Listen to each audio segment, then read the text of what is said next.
where your child is at when it comes to their academic and functional performance?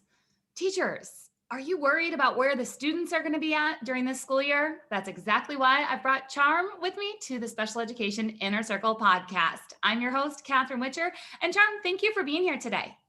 No problem. I'm excited. I definitely want to share a lot of this information with you guys. So I'm excited to dig in because this has been a hot topic through our special education inner circle members with our master IEP coaches. We're coming out of crisis. We're leaping back into the school system and everybody's scrambling of where to start. So can you start by telling us, how did you end up at an IEP table? Well, I started many years ago. I worked as a communication specialist. My bachelor's is in communication sciences and disorders. My son was having some difficulties in school, and I wanted to understand more and better ways to support him. I was tired of everyone telling me things that I didn't understand. So I switched gears and I completed my graduate degrees in special education, school psychology. So I am a licensed school psychologist. I've worked as a director of SPED, as a school psychologist independently, and I currently have an agency in Indiana that supports many, many states with related services. And I have ended up at the IEP table here based on a lot of recommendations.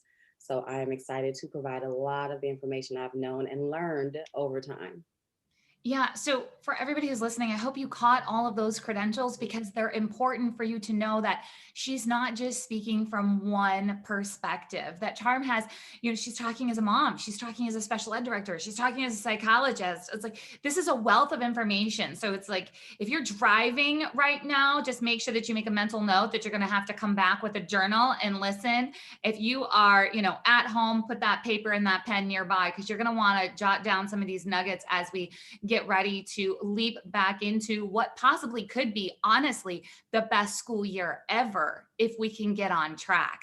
So where are you starting at, Charm, when people are like, I don't know where my child's at, now we can do things in person. And let's just step back for a minute.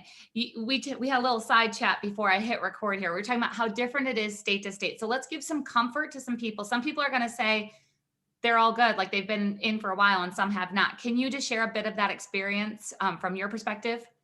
Definitely. I live on the border of Indiana, so I service Indiana and Illinois, licensed in both states. So I'm also a practicing psychologist along with everything else I support and do.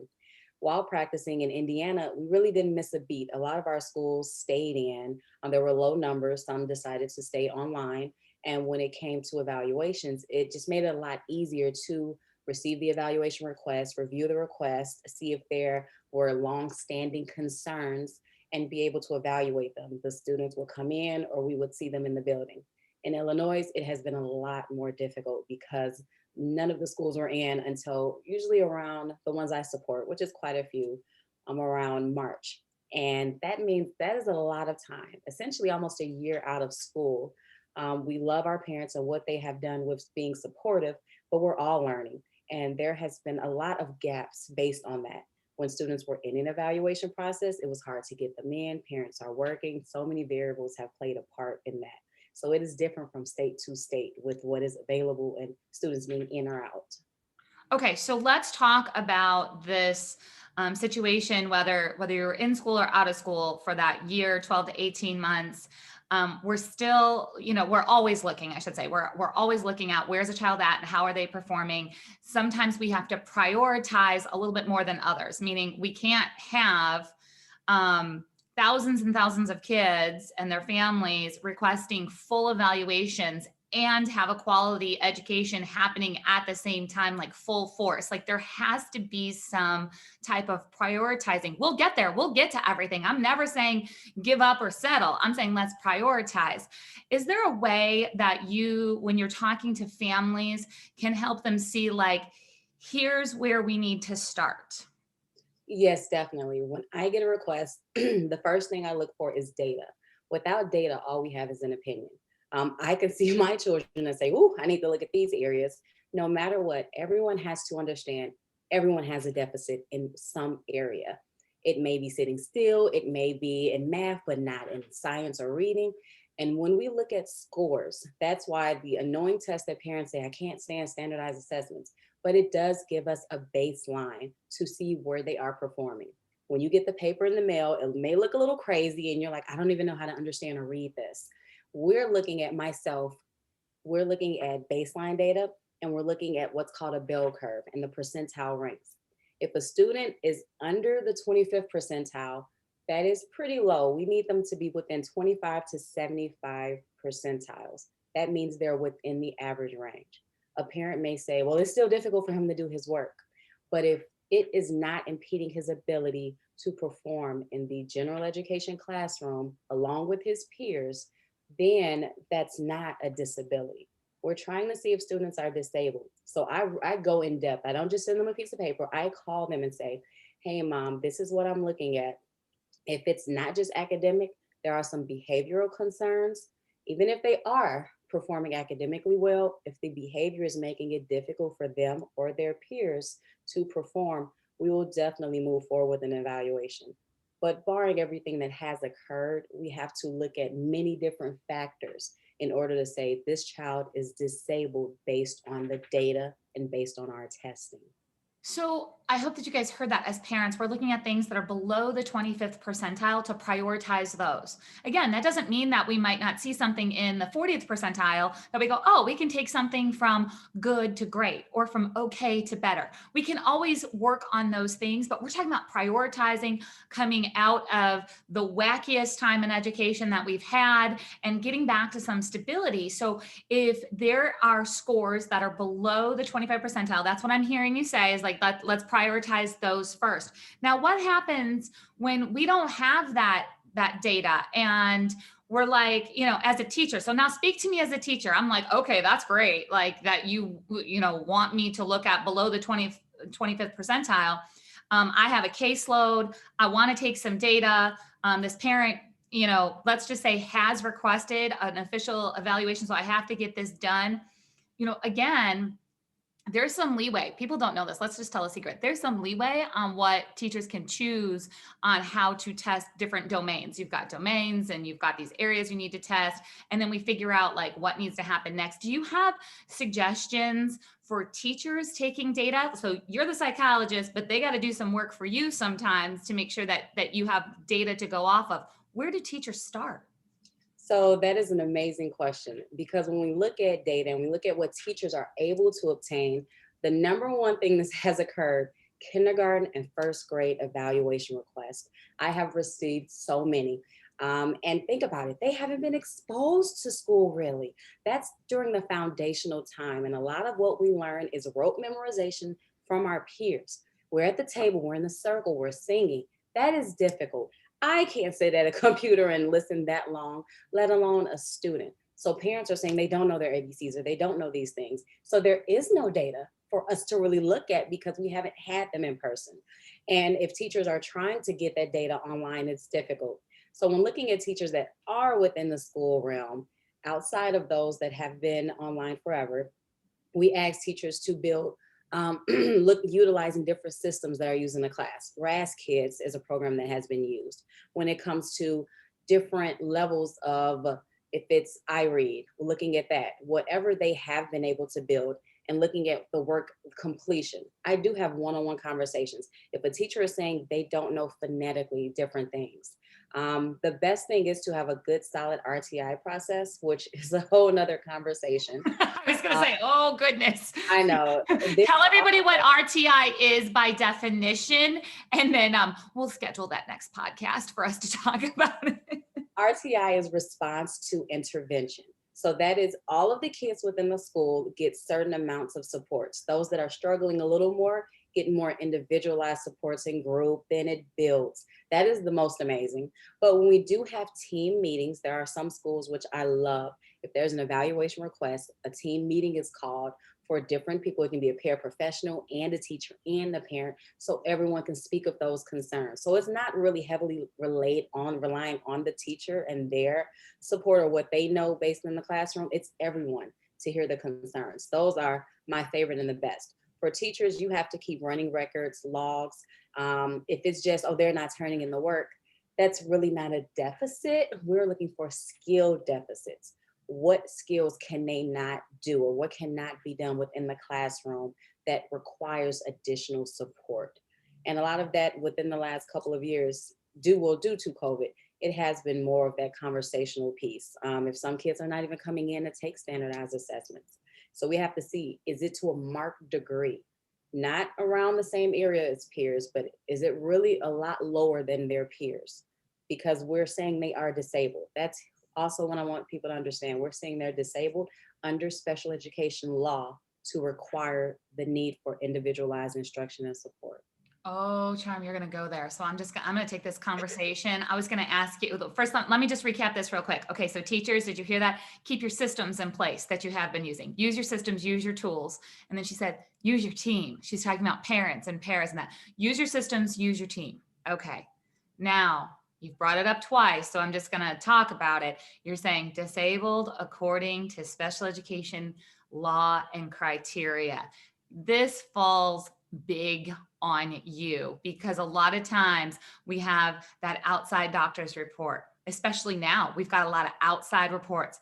I went and got my own independent education evaluation, didn't ask the school to pay for it, did it all by myself. I'm super proud as a parent because I got information and I'm going to hand it to the school and I know they're going to follow all the recommendations on that page.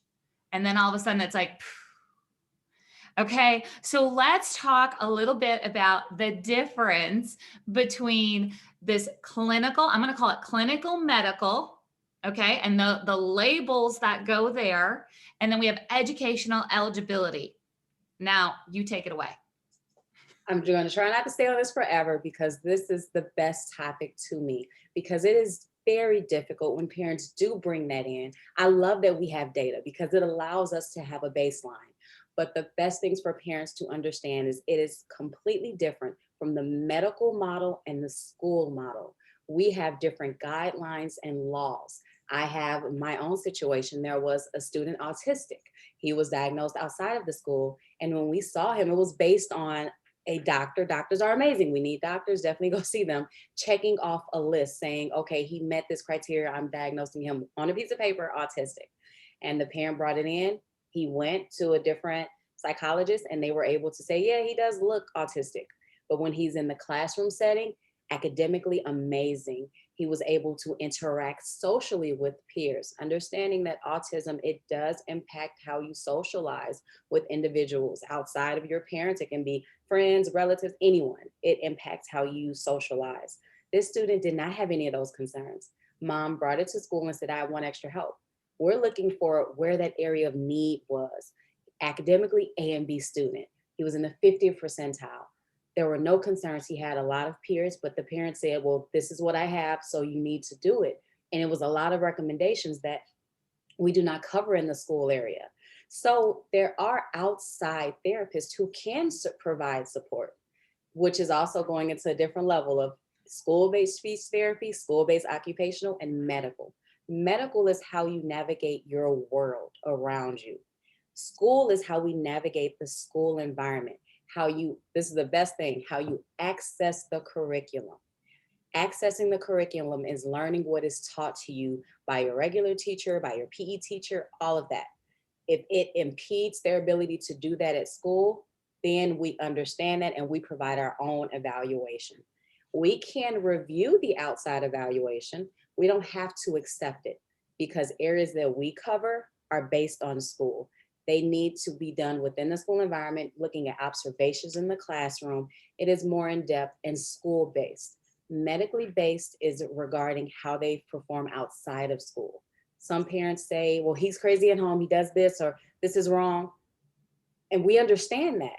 At school, we don't see those issues, but we can always, I feel like school is a team as well. We're going to provide that support for outside recommendations, because there may need to be some therapeutic intervention with a medical professional. But if it's not impeding their ability to perform at school, that's what we have to really look at, that fine line. And a lot of parents, well, if it's medical, they have it. No, it's different. We do have different laws to follow. Yeah. So there's a medical diagnosis, there's an educational eligibility, and I want to take it one step further because I can hear the conversation already where people are saying, but IEPs are not just for academics. Like, it's not just about school. I preach all the time on the purpose and findings of ideal law: provide an appropriate education, meet unique needs, and prepare a child for further education, employment, independent living. Those are things beyond the school walls. So it's not just academic. So when we say we're limited, as in we're different than that medical model, that doesn't mean that we're only talking about reading, math, science. When we're saying accessing, I mean, you mentioned at the beginning, like being able to sit still, being able to wait in line, being able to have that executive functioning. So share, like, just kind of share your perspective on that, because you spoke strong on, you're like, there is a line that we have to walk when it comes to this, but that doesn't mean that we're limited to academics. That is very true. My own son, he academically, he was very strong. And I think that made it difficult for him to sit, to attain in kindergarten. He wanted to get up, he wanted to walk around. And when I requested an evaluation, I was finishing graduate school. They said, well, he's great academically. And I said, but we're getting calls constantly because he's walking around. He never hit, never violent, but he wouldn't stay in his area. He was always impulsive. He was walking around pulling different things because he wanted that sensory input, which we hear a lot, and that's OT based, but that is that overstimulation. He needed that. He needed a defined space. So what really helped support that was me, again, switching gears, learning differently. But I went back to the school and said, no, it's not academically, but behaviorally, there is a concern. Social and emotionally, there is a concern. There are eligibility categories that are particularly for that. Even I've had students, 50th percentile, super smart, but in the classroom, it is hard for them to cope. The anxiety is very high, or there are social difficulties that make it difficult for them to talk, interact. So, yes, they can learn, but we see an adverse impact behaviorally. So, that can definitely be warranted. And I know there are a lot of psychologists that are saying, nope, if it's only, it has to be skill deficits. No, because I can do my work, but inside, internally, I can't talk to my peers. I can't talk to my teacher. And I'm nervous going into school and I cry or I run away. All behavior is to obtain or get away from something, escape. So either I'm obtaining it by throwing something or trying to get your attention, or I'm escaping it by leaving or trying to be ignored.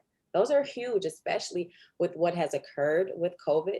And there have been a lot of additional funds provided to help kind of assist with those things that have occurred. That's a whole nother conversation. But we do have to look at social and emotional factors as well. All right, so let's talk about the tools that you use in your toolkit or have used in the past. Again, this is nationwide. We're talking. In fact, we've got listeners and master IP coaches like in Canada, in England. Okay, so this is, going to be heard everywhere. And when I think of standardized tests, as somebody, if I was not kind of schooled in the special education way, I'm thinking of I'm going to age myself. I don't care. I'm thinking of dot matrix kind of things, right? Like where I'm just like circling in the pencil things. I got to read a question. I have to take this. It feels kind of torturous as a student. I'm sure the teachers didn't like giving those tests either in that. So we have our parents, and you know what? Teachers sometimes have limited experience in what's available to evaluate a child too, because you only know what you know. You only know what's in your district. You only know what, that one class in college told you about it. Can you share what standardized testing might look like in a couple of different domains? So maybe an example for academic, and then we can kind of talk about an example for like social emotional, and then one for executive functioning. Just what does that gathering information, and go ahead and name some tools that you might use in those three different areas. No problem. When I decided to go independent, I was looking at what is called Q Interactive. That's through Pearson. Usually our tests, they can be a little daunting, and we can provide them in separate sessions because we don't want to overwork a student. We're looking at different areas for academic. We're looking at reading, writing, and math. And a lot of that is hand-based. It's on paper, but there are psychologists such as myself and a small number. We now utilize Q Interactive, which is 2 iPads. It is more reliable and it increases validity because what do students do? They're always either on a computer, on an iPad, so they're more open to do it and it moves faster. And for psychologists, please look into it. Q Interactive by Pearson. I provide WISC, which is a Western Intelligence Scale for children. It looks at how you understand information that's presented to you. That's verbal information and it's abstract information. When looking at executive functioning, if I see deficits in memory, working memory, I can see that it will be difficult in other areas. I couple those cognitive assessments with different social and emotional assessments. My favorite is BASC, Behavior Assessment Scale for Children. It is amazing, and I provide all of these remotely. So teachers, oh my God, I have another thing in my mailbox. No, I send it through an email. You can click it on your phone. Parents can click it. There's a parent rating. It's in Spanish for teachers and even paraprofessionals, because we love our paras. They put in hours and work diligently with our students. So there are things the teacher may miss, I may need from you as well.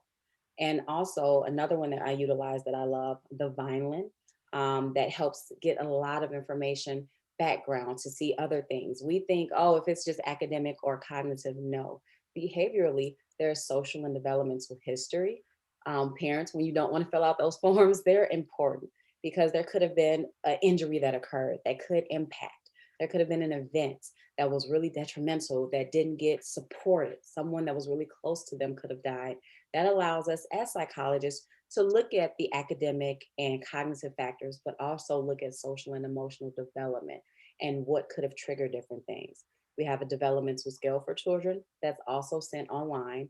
The questions are really intense, but it gives us really good framework to look at, and they're tried and true and research based. KTEA is another. It's amazing when you do it virtually or when you do it utilizing the iPads because it is quick. We look at and we say research based because we want to make sure it's been tried and true, that it is appropriate and it is licensed. So there are publishers, WPS, we look at Pearson, they make sure all of their information is tried and true. Pearson is my number one go-to with everything. Because I can get reports right away, I can move, I can be more efficient, and I can assist more families because school psychologists are very hard to come by. We are overworked, but we still need to do the best job for every student we evaluate.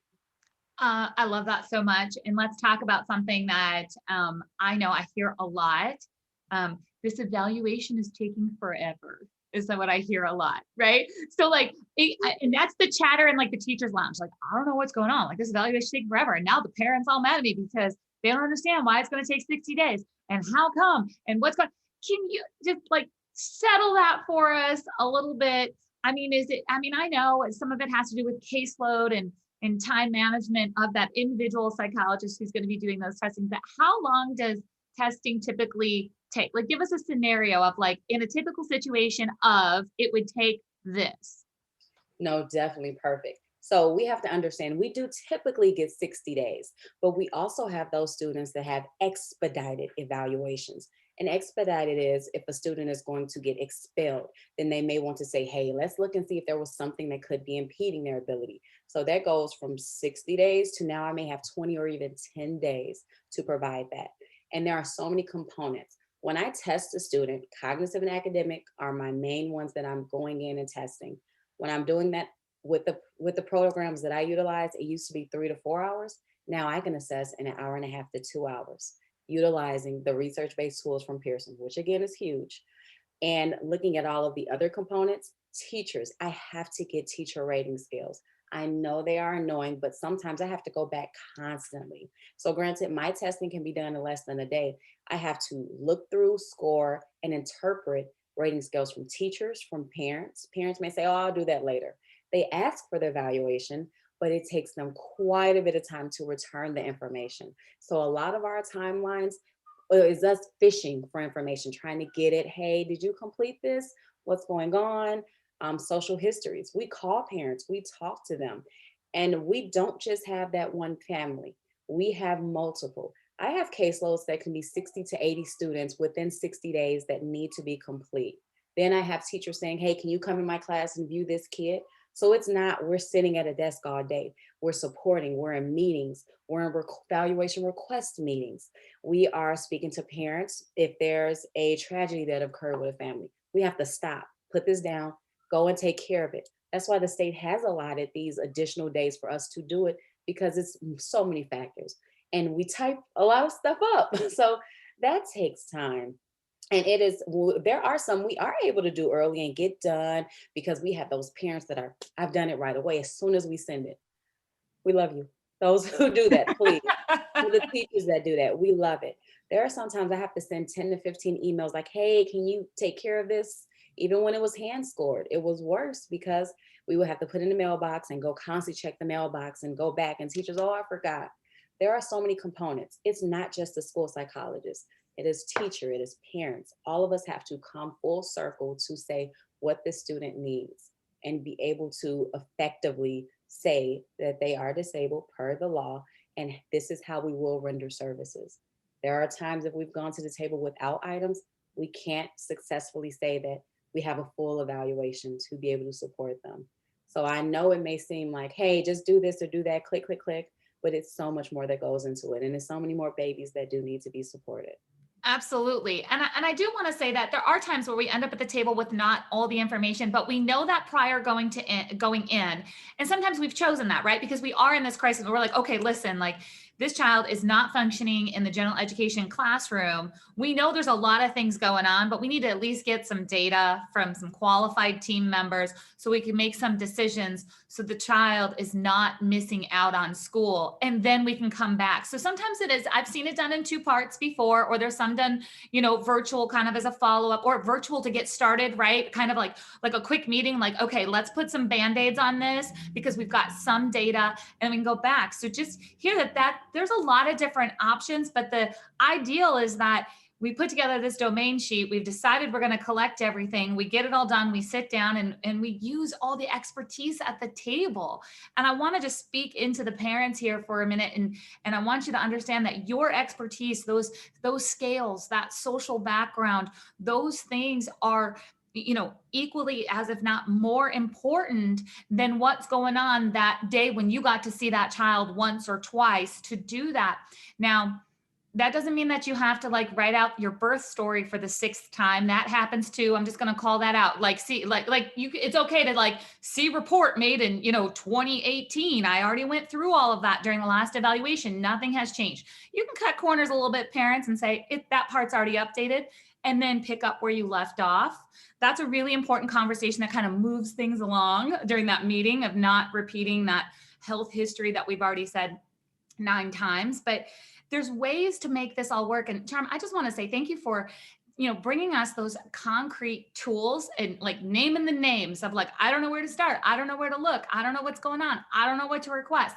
That's where you guys said, I said, you got to take some notes, like go back, write down some of these things. I'm going to have all the links on how you can get a hold of Charm and figure out what she does and how you could possibly use her expertise wherever you're located and see how you might be able to connect. I'm going to ask you, Charm, for one last word of encouragement for IEP teams as a whole. Parents, teachers, admins, therapists who are going to be coming to the table completely overwhelmed with this concept of an evaluation. What are your words to them as they take a deep breath and try to go forward? During these times, it has been very difficult for everyone. And being able to support our students as a parent, I always say, what can I do differently as a parent? We all have to say that. As teachers, what can we do differently? How can we differentiate instruction? And if we've tried A, B, C, D, F, G, and it hasn't worked, then how can we come together?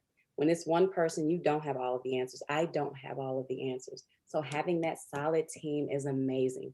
And we always start with the good. We start with the positive, what they can do, what they are good at, and not what's bad, but what can we help support?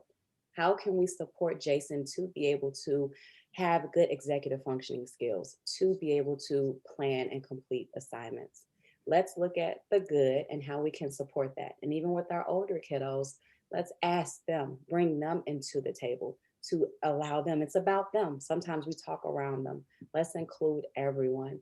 That is one of the best ways to provide the best support. That was like 4 tips in one. I love it.